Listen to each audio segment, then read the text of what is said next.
শুরু করতে চাই, তিনি কি বলছেন একটু শুনুন।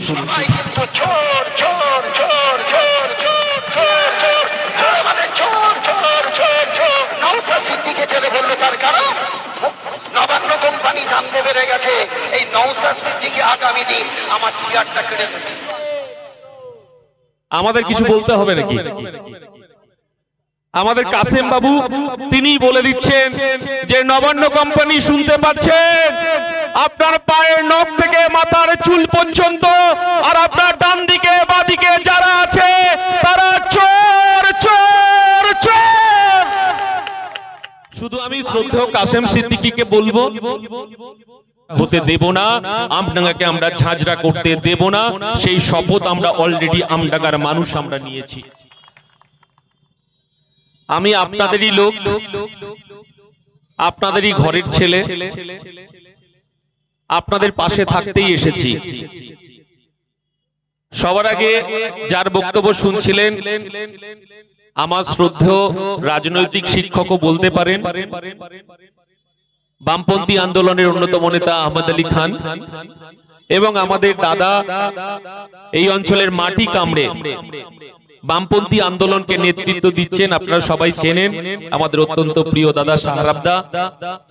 এখানে আইএসএফ এর যারা আছেন, আমাদের নেতা, আমাদের কর্মী, আমাদের সহযোদ্ধা এবং আজকে যারা এই মিটিং এ যারা এসেছেন ব্যবসাদার, প্রত্যেককেই আমার পক্ষ থেকে বড়দের প্রণাম, ছোটদের ভালোবাসা জানিয়ে আমি দু চার কথা বলবো। কিন্তু আসলে আপনারা সবাই জানেন আমার আমডাঙ্গা বিধানসভায় যিনি প্রতিপক্ষ, উনি ফুরফুরা শরীফের পীরজাদা আমার অত্যন্ত শ্রদ্ধেয় কাসেম সিদ্দিকী। তিনি আমার মনের কথা, আমাদের কথা তিনি আমডাঙ্গায় উনি বলে দিচ্ছেন। শুধু আমি শ্রদ্ধেয় কাসেম সিদ্দিকীকে বলবো, 2011 সালে যখন আমডাঙ্গা পরাজিত হয় তখন আমডাঙ্গা অলরেডি ঝাঁঝরা হয়ে গেছে। আপনি নতুন করে আর ঝাঁঝরা হওয়ার কথা বলবেন না।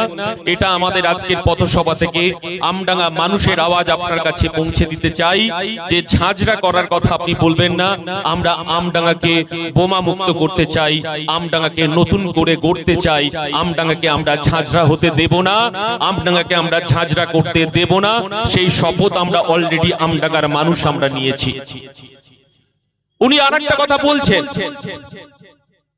আমরা যখন এই আমডাঙ্গায় দাঁড়িয়ে গরিব খেটে খাওয়া শ্রমজীবী মানুষের কথা বলছি, আমডাঙ্গা খেটে খাওয়া শ্রমজীবী মানুষের অধিকারের কথা বলছি, আমরা যখন বলছি আমডাঙ্গার খেটে খাওয়া শ্রমজীবী আদিবাসী দলিত মতুয়া সংখ্যালঘু নবশূদ্র মানুষের অধিকারটা এই তৃণমূল কংগ্রেস চুরি করে নিয়েছে, তখন আমাদের আমডাঙ্গার তৃণমূল কংগ্রেসের প্রার্থী বলছেন, এটুকু আপনাদেরকে না শোনালে আমার বক্তব্যটা সঠিক হবে না।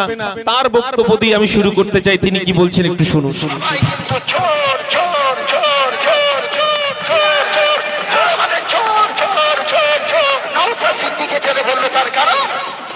নবান্ন কোম্পানি জানতে পেরে গেছে এই নওশাদ সিদ্দিকী আগামী দিন আমার চেয়ারটা কেড়ে নেবে। আমাদের কিছু বলতে হবে নাকি? আমাদের কাসেম বাবু তিনি বলে দিচ্ছেন যে নবান্ন কোম্পানি শুনতে পাচ্ছেন, আপনার পায়ের নখ থেকে মাথার চুল পর্যন্ত আর আপনার ডান দিকে বাদিকে যারা আছে তারা চোর চোর চোর। আমরাও আপনার সঙ্গে একমত, এই আমডাঙ্গা থেকে আমাদেরকে চোরকে তাড়াতে হবে। আর শ্রমিক ভট্টাচার্য কি বলছেন? শ্রমিক ভট্টাচার্যের দল বিজেপি এখানে নির্বাচনে দাঁড়িয়েছে। শ্রমিক ভট্টাচার্য রাজ্য বিজেপির নেতা, তিনি বলছেন যে 1998 সালে মমতা বন্দ্যোপাধ্যায় তৃণমূল কংগ্রেস যেদিন জন্মগ্রহণ করে, এখানে অনেকগুলো অবশ্য নার্সিং হোম আছে যেখানে আমাদের সন্তান প্রসব হয়, মায়েরা সন্তান প্রসব করে লেবার রুম বলে, সেই লেবার রুমে বিজেপির নেতা অটল বিহারী বাজপেয়ী, নরেন্দ্র মোদী, রাজনাথ সিং, জর্জ ফার্নান্ডেজ লেবার রুমে যদি উপস্থিত না থাকতো, আজকের তৃণমূল জন্ম হতো না, তাদের দল নির্বাচনে প্রতিদ্বন্দ্বিতা করছে। আমরা বলতে চাইছি প্রয়াত মুকুল রায় বলে দিয়েছেন, আর একবার স্মরণ করে দিতে চাই, যাহাই বিজেপি তাহাই তৃণমূল, যাহাই তৃণমূল তাহাই বিজেপি। এই কথাটা আমরা বলিনি, বলছে তৃণমূল আর বিজেপি, বিজেপি নেতারা তৃণমূল, তৃণমূলের নেতারা বিজেপি। এটা তো আমডাঙ্গার মানুষ দেখেছে। আমরা শুধু বলতে চাই, আমডাঙ্গা আমরা একটু দুধে ভাতে থাকতে চাই, আমডাঙ্গা আমরা একটু শান্তিতে থাকতে চাই। আমডাঙ্গায় আমাদের সকালবেলা বোমের আওয়াজে ঘুম ভাঙে, আর রাত্রিবেলা যখন শুতে যাই তখন বোমের আওয়াজে আমাদের ঘুমাতে যেতে হয়। এই আমডাঙ্গা তো 2011 সালের আগে যখন বামপন্থীরা এমএলএ ছিল, সেদিন আমডাঙ্গার 29 বছরের এমএলএ হাসিম আব্দুল হালিম আমডাঙ্গাকে বিশ্ব দরবারে প্রতিষ্ঠিত করেছিল। সেদিন আমরা গর্ব অনুভব করতাম, সেদিন আমরা নিজেদেরকে গর্ব হতো যে কমলন্তে আমাদের আমডাঙ্গার তিনি জনপ্রতিনিধি, তিনি সেখানে প্রেসিডেন্টের পদ অলঙ্কিত করেছেন। আর আজকে 11 সালের পর সেদিনকে এই বাংলা উত্তাল হয়েছিল, গভীর ষড়যন্ত্র। আমডাঙ্গা থেকে সেদিন বামপন্থীদেরকে সরে যেতে হয়েছিল, কিন্তু তারপর থেকে আমডাঙ্গা আর শান্তি নেই। আমডাঙ্গা আজকে আমডাঙ্গা নেই, আমডাঙ্গাকে বোমাডাঙ্গা নামে প্রতিষ্ঠিত লাভ করেছে। আজকে শিক্ষা ব্যবস্থা আমডাঙ্গা, আজকে স্বাস্থ্য ব্যবস্থা আমডাঙ্গা, আজকে এই আবালসিদ্দির বাজারে, আবালসিদ্দির চৌমাথার যারা ব্যবসাদার মানুষ এসেছেন, আপনাদের কাছে কজন তোলাবাজ আমাদের বামপন্থী পার্টির থেকে, আইএসএফ এর পক্ষ থেকে কজন তোলাবাজ গেছে আমরা জানি না। আমরা জানি এখানকার ব্যবসাদার মানুষ ভালো নেই। টোটো চালক থেকে অটো চালক, এখানে টোটো চালাতে গেলে 30,000 টাকা থেকে 3 লাখ টাকা পর্যন্ত এই রুটের পারমিশন দিতে হয়। বাস চালাতে গেলে তো তাকে তৃণমূলের ঝান্ডা নিয়ে হাঁটতে হয়। এবং শুধু তাই নয়, সারা বছর তৃণমূল নেতাদেরকে খুশি রাখতে হয়। আমরা জানি, আমরা কি এই আমডাঙ্গাকে দেখতে চেয়েছিলাম তৃণমূল তোলাবাজি, তৃণমূলের সিন্ডিকেট, তৃণমূলের দলবাজি? আমরা সেদিনকে কি দেখলাম? আমডাঙ্গার মানুষ আমরা ভীত সন্ত্রস্ত। আমরা দেখলাম আমাদের সঙ্গে তার রাজনৈতিক মতপার্থক্য থাকতে পারে, তিনি 15 বছরের জনপ্রতিনিধি, তিনি 15 বছরে আমডাঙ্গার মানুষ তাকে এমএলএ করেছে।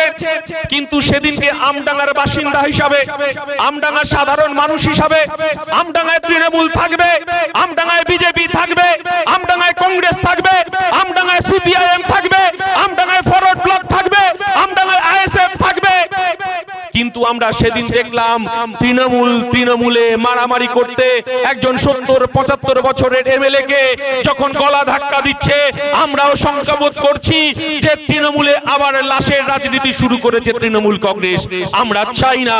আমরা বামপন্থীরা, আমরা আইএসএফ যারা করি, আমরা জোট বেঁধেছি তৃণমূলের গোষ্ঠীদ্বন্দ্ব। আমরা যারা আক্রান্ত হচ্ছে তাদের পাশে আমাদেরকে দাঁড়াতে হবে। কারণ আমরা বলতে চাইছি যে এই আমডাঙ্গাকে আমরা শান্তির আমডাঙ্গা করতে চাই, এই আমডাঙ্গাতে আমরা মিলেমিশে একসঙ্গে থাকতে চাই। আমার দলের চেয়ারম্যান নওশাদ সিদ্দিকী বলছেন যে আমি 1,21,000 টাকা আমি বিধানসভায় মাইনে পাই। আমরা যখন এক চেয়ারে বসে চা খাই, তখন আমাদের মধ্যে কোনো মারামারি হয় না। আমরা কি দেখলাম? 1,21,000 টাকা একজন এমএলএ এর মাইনে, আমরা যখন বিধানসভায় বসে একসঙ্গে চা খাই তখন কোনো মারামারি হয় না। আমরা দেখেছি কখনো শুভেন্দু অধিকারীর সঙ্গে মমতা বন্দ্যোপাধ্যায়ের মারামারি হয় না। আমরা দেখেছি কখনো দিলীপ ঘোষের সঙ্গে তৃণমূল কংগ্রেসের কুণাল ঘোষের মারামারি হয় না। তবে কেন আমাদের এই আমডাঙ্গায় চায়ের দোকানে আমরা তৃণমূল, বিজেপি, সিপিএম একসাথে বসে থেকে চা খেতে পারবো না? আমরা বলতে চাইছি সেই দিন শান্তি প্রতিষ্ঠা হবে সেদিনকে আমরা চায়ের দোকানে তৃণমূল, বিজেপি, সিপিএম একসাথে চা খাবো, একসাথে আমরা গলা মিলিয়ে আমডাঙ্গার উন্নয়নের কথা বলবো। আমরা বলতে চাইছি আমডাঙ্গা 26 সালে ভোট হবে শান্তিপূর্ণ। কারণ 2011 সালের পর থেকে তৃণমূল কংগ্রেসের গুন্ডা বাহিনী, তৃণমূল কংগ্রেসের সিন্ডিকেট বাহিনী এই আমডাঙ্গার মানুষের, গরিব মানুষের অধিকার, আমডাঙ্গার খেটে খাওয়া শ্রমজীবী মানুষের অধিকার, আমডাঙ্গার পঞ্চায়েতের অধিকার বোমা, গুলি, পিস্তলে আঘাতে লুট করেছে তৃণমূল।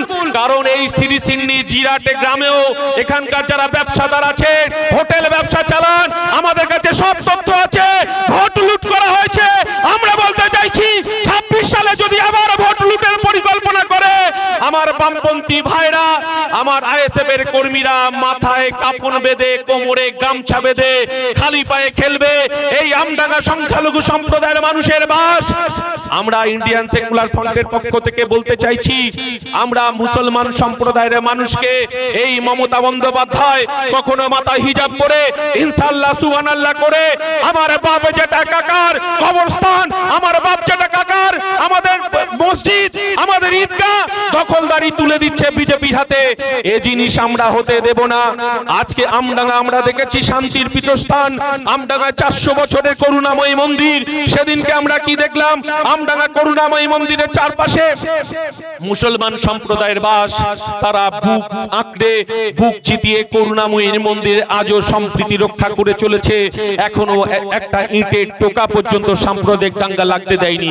এটা আমডাঙ্গা, এটা শান্তির আমডাঙ্গা। চণ্ডীগড় গ্রাম পঞ্চায়েতে চলে যান, একই দেওয়ালে একদিকে মসজিদ একদিকে মন্দির, সেখানেও কোনো সাম্প্রদায়িক সম্প্রীতি হয়নি। আর এই বাংলা এই আমডাঙ্গা এসে শুভেন্দু অধিকারীরা জয় শ্রীরামের ধ্বনি দিয়ে এই আমডাঙ্গাকে উত্তপ্ত করতে চাইছে। এই অরিন্দম দ্বারা এই আমডাঙ্গাকে উত্তপ্ত করতে চাইছে। আমরা বলতে চাইছি, যাহাই তৃণমূল তাহাই বিজেপি, যাহাই বিজেপি তাহাই তৃণমূল। এই আমডাঙ্গার সাম্প্রদায়িক সম্প্রীতি রক্ষা করতে হবে আমাদের। এই আমডাঙ্গা যেমন আমাদের স্বামী বিবেকানন্দের আমডাঙ্গা, এই আমডাঙ্গা আমাদের নেতাজি সুভাষের আমডাঙ্গা, এই আমডাঙ্গা হাসিম আব্দুলের যেমন আমডাঙ্গা, এই আমডাঙ্গা আপনার আমার খেটে খাওয়া শ্রমজীবী মানুষের আমাদের আমডাঙ্গা। বিজেপি যে সাম্প্রদায়িক সম্প্রীতি রক্ষার করার কথার বাদ দিয়ে তারা সাম্প্রদায়িক উস্কানি দিচ্ছে। আমরা বলতে চাইছি, যারা বিজেপিকে ভোট দেবেন একটিবার চিন্তা করবেন, যারা তৃণমূলকে ভোট দেবেন একটিবার চিন্তা করবেন। কারণ আমাদের এই বাজারে যখন আমার সবজি বিক্রেতারা, যখন আমার মুসলমান ভাই তারা এক বস্তা আলু নিয়ে আসে, যখন তারা সবজি নিয়ে আসে, যারা যখন পটল পেঁয়াজ আলু যারা বিক্রি করে, তখন কিন্তু আমরা একবারও জিজ্ঞাসা করিনি, ভাই তোমার জাত কি, তুমি হিন্দু না মুসলমান। আমরা তখন সবজি পটল আরো যারা সবজি আছে আমরা কিনে নিয়ে বাড়ি যাই।